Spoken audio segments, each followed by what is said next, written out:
Hello everyone, welcome to the new video lecture of subject Electrical Circuit Analysis. Myself Himanshu Joshi.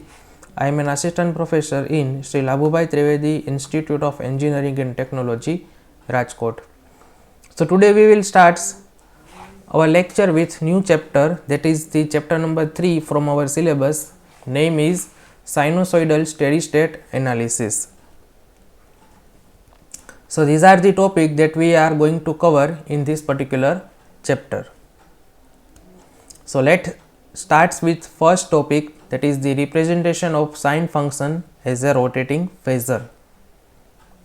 So any steady state voltage or current in linear circuit with sinusoidal source is a sinusoidal. That means in our AC circuit, our voltage and current in our linear circuit is a sinusoidal in nature. That means all steady state voltage and currents have same frequency as the source. For example, in our India we are having a 50 Hz frequency. So source is having a 50 Hz frequency, and due to that source the voltage and current also have the same frequency, which is equal to 50 Hz. So in order to find steady state voltage or current, we need to know its magnitude and its phase relative to the source. That means if we want to analyze the AC source, we have to find the magnitude of that sinusoidal AC voltage or current and its phase angle, which is related to the source. The one of the major advantage is that we do not have to find differential equation from the circuit. That we have done in our previous lecture, that to analyze the RL circuit, RC circuit, we have to find its differential equation and then we have to go through the solution. But in case of AC network, we do not need to find the differential equation from the circuit, or we also do not have to solve. Instead, we are going to use the concept of phasor and complex impedance that we are going to learn in our upcoming lecture. So phasor and complex impedance convert the problem involving differential equation into circuit analysis problem, focus on steady state and sinusoids. In short, we have to analyze the sine function instead of solving the differential equation. So that equation will look like this: V of t is equal to Vm sin omega t. So this is our sinusoidal function for voltage or current. This is the positive half cycle. This is the positive half cycle from interval 0 to t1, and this is the polarity of voltage and current. And this is our negative half cycle from interval t1 to t2, and this is the polarity of source for negative half cycle. So we can say that both polarity and magnitude of voltage are going to change. Magnitude will change from 0 to maximum value, and then maximum value to 0, and from 0 to negative maximum, and from negative maximum to 0. So this is the way that magnitude are going to change, and polarity will also change. For first half cycle, polarity is like this, and for negative half cycle, polarity will look like this. So we can say that both polarity and magnitude of waveform are going to change in case of sinusoidal waveform. So there are various definitions. First definition is time period. First definition is time period. That time period is defined as the time required to go through complete one cycle. So we can say that time period is the time required to go through complete one cycle, and its unit is second. So this is known as time period. So time required to complete one cycle, this is known as time period. So time required to go through complete one cycle is known as time period.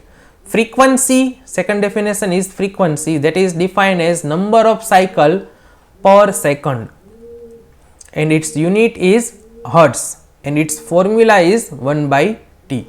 So frequency is defined as, frequency means the total number of cycle in given time period. So for example, this is the time period T.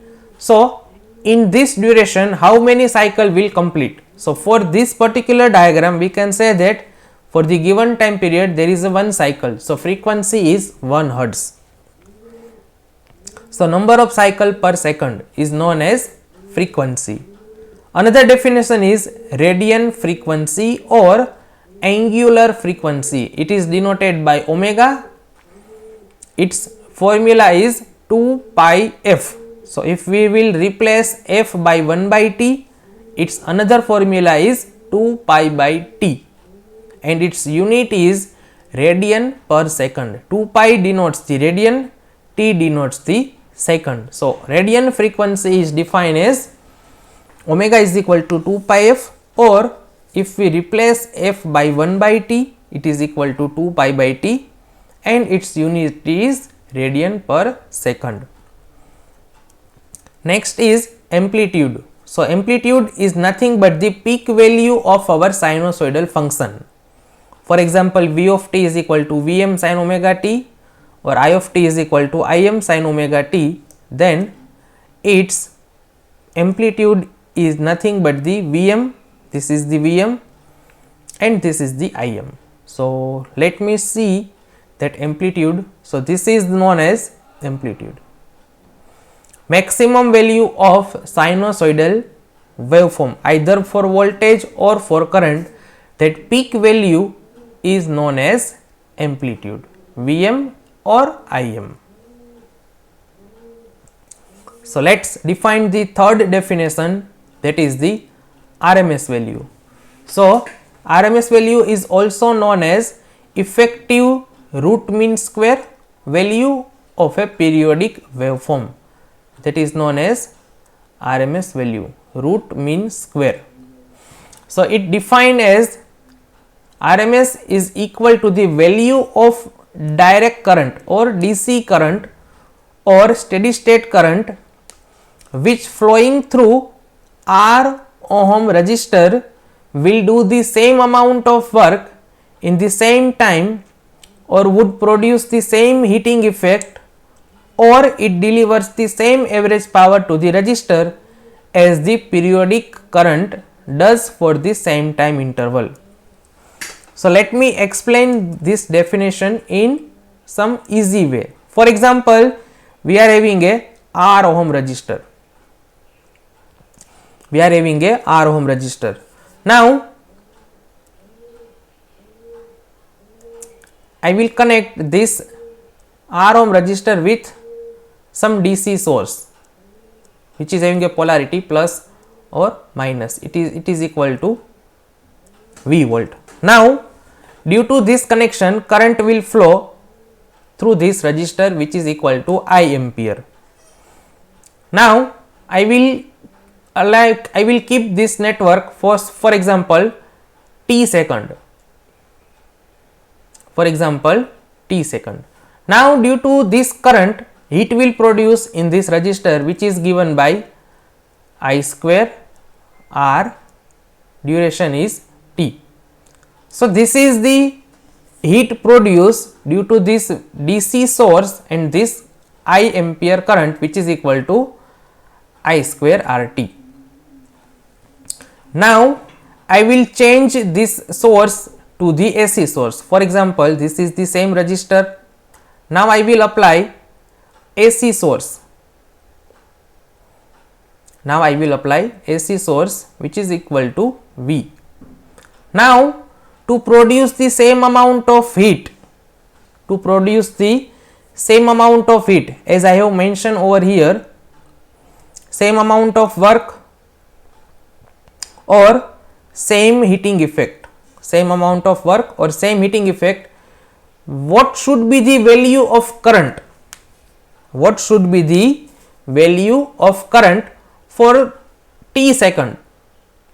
For t second, it is known as RMS value. Clear? Now, to produce the same amount of heating, what should be the current? This current is equivalent to this DC, equivalent to this DC is known as RMS value. So, as I have mentioned over here, RMS value is equal to the value of DC current, is equal to value of DC current that will flow through this R ohm resistor and will produce the same amount of work and same amount of heat. Same amount of heat is known as RMS value for the same time interval. Clear? So, RMS value is nothing but the DC equivalent of AC. So, over here I have shown one half cycle, and I have divided this half cycle into number of interval from T1 to T2, T2 to T3 up to Tm. I have selected total m number of time interval. I have selected m number of time interval. So, each total time is, for example, total time is T. So, single interval is given by T by m. Clear? Each interval for this interval is equal to T by m.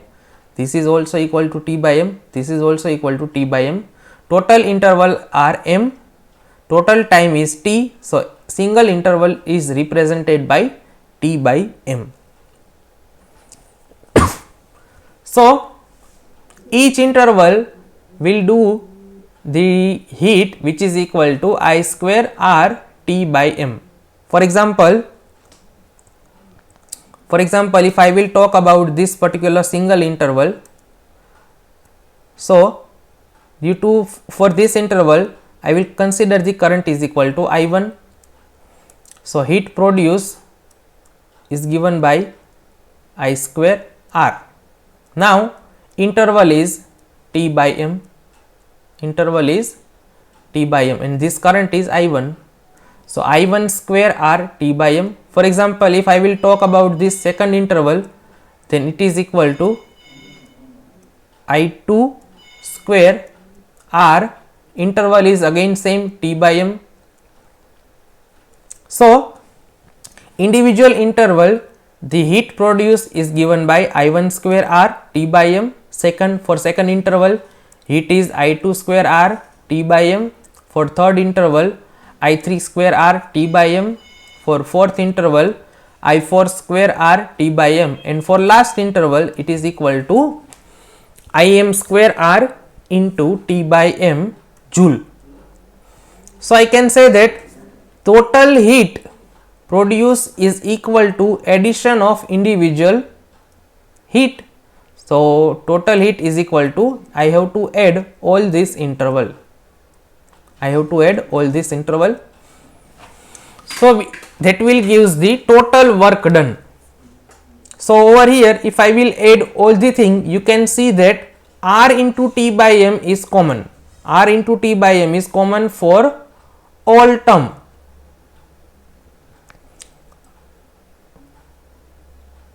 R into T by m is common for all term. So, the total work done is given by this equation. I have taken only R into T common because I want m in denominator of all this current. So, total work is given by I1 square plus I2 square plus I3 square plus I4 square plus up to Im square by m into R into T. So, this is the total work done in T second, and that total work I have mentioned that total work by I square RT, which is equal to I1 square plus I2 square plus I3 square plus I4 square up to Im square by m into R into T. So, This is the total work. Now you can see over here that this R into T get cancelled out. So remaining term is equal to I square is equal to I1 square plus I2 square plus I3 square plus I4 square plus up to Im square by m, and current is given by square root. If this is the value of I square, I want to find I, so I have to take square root on both sides. So I is equal to square root of I1 square plus I2 square plus I3 square plus I4 square plus up to Im square by m, and this is the mean value of square of I. Clear? This is known as root mean square of I. How can we analyze this? This is the root, this is the root, this is the mean, and this is the square of I. Clear? In this manner you have to remember the RMS value. This is the first of all is root, second is divided by m, that is the total number of interval, that means it is a mean, and this is the square of I. So this is the value of, this is the basic formula for RMS value. Okay. Now let us derive the RMS value for sinusoidal function.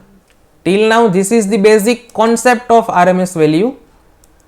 Clear? This is the basic concept of RMS value. Now let us try to derive the RMS value for sinusoidal waveform.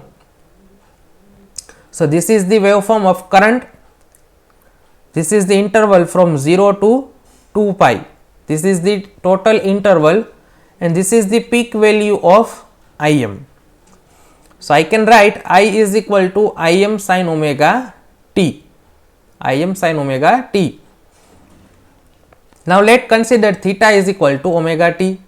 So equation for current is changed from Im sin theta. Instead of Im sin omega t, we will replace theta by omega t. So equation of I is equal to Im sin theta. So theta will vary from 0 to 2 pi. Theta will vary from 0 to 2 pi. So now let us make the formula for IRMS. So root mean square means square. First of all, what I have to do, let me again revise the root mean square of I. That means first of all we have to take root, then we have to divide by mean or interval, and then we have to do the square of I. So I have taken as square root first of all, again I have to divide with mean, mean means time interval, so time interval is 0 to 2 pi, so 1 upon 2 pi, again we have to take the square of I, so I have mentioned over here I square. Now we have to do the summation of all the current. So again summation, for that summation I will take the integration from 0 to 2 pi, and that integration is done with respect to theta, which is nothing but the variable vary from 0 to 2 pi. Clear? So this is the basic formula for RMS value, and that this formula we are going to apply for sinusoidal function. Clear? First of all we have to take the square root, we have to divide by mean, again we have to take the addition of square of current. So over here this is the sinusoidal function, so we are going to take the integration instead of addition from 0 to 2 pi, and that integration is done with respect to theta. So now we have to put the value of I square. So I is equal to Im sin theta, so we have to put the value of square. So I have written over here Im square sin square theta with respect to d theta. So IRMS is equal to Im square. Now this Im square is constant. Clear? This is the value of maximum value which is constant. So I can write this Im square outside the integration. So over here Im square upon 2 pi, which is constant value, so taken from outside of the integration. So in integration the remaining term will be integration from 0 to 2 pi sin square theta d theta. Now we can replace sin square theta by means of this formula 1 minus cos 2 theta by 2. This is the formula for sin square theta. So simplification will become IRMS is equal to under root Im square upon 2 pi integration 0 to 2 pi. We will replace sin square theta by 1 minus cos 2 theta by 2 with respect to d theta. So again 2 is constant, so we will take outside the integration. So this 2 will multiply with this 2 pi. So it will become 4 pi. It will become 4 pi. Now we have to take the integration of 1 and cos 2 theta with respect to d theta. So integration of 1 with respect to theta is equal to theta. Again this is the minus sign. This is the minus sign. Now integration of cos 2 theta is equal to sin 2 theta, and we have to take the derivative of 2 theta in the denominator. So differentiation of 2 theta with respect to theta is 2. So integration of 1 minus cos 2 theta is equal to theta minus sin 2 theta by 2. Now we have to apply the limit to theta minus sin 2 theta by 2. So first of all we are going to replace theta by means of 2 pi, and then we will replace theta by means of 0. So simplification will look like this: IRMS is equal to square root Im square upon 4 pi as it is. First of all we will put theta is equal to 2 pi, so 2 pi minus sin 2 pi by 2, again minus sign. Next we are going to replace theta by 0, so 0 minus sin 0 by 2. So we already know that sin 2 pi is equal to 0 and sin 0 is equal to also 0. So this is equal to 0, this is 0 and this is 0. So remaining term is only 2 pi, rest of these are 0. So further simplification will look like this: IRMS is equal to square root Im square upon 4 pi, 2 pi, remaining are 0. So 2 pi minus 0. So this 2 pi will divide by 4 pi, the remaining term will be 2, because 2 pi upon 4 pi is equal to 1 by 2. So further simplification is Im square by 2. So we will take this square root, so which is equal to Im, and 1 upon root 2 is equal to 0.707. So final formula for RMS value is IRMS is equal to 0.707 into Im. Clear? So this is the final value of sinusoidal current. Same equation you can use for voltage also. So which is equal to 0.707 into Im. That means if you want to multiply, if you want to find out the RMS value for this particular sinusoidal current, then that RMS value is equal to 0.707 multiply its peak value. So RMS value is equal to 0.707 of this maximum value. So thank you very much. If you have any doubt, any question, you can give your doubt and question in comment section. And if you like my video, then please like it, share it and subscribe my YouTube channel Himanshu Joshi. Thank you very much.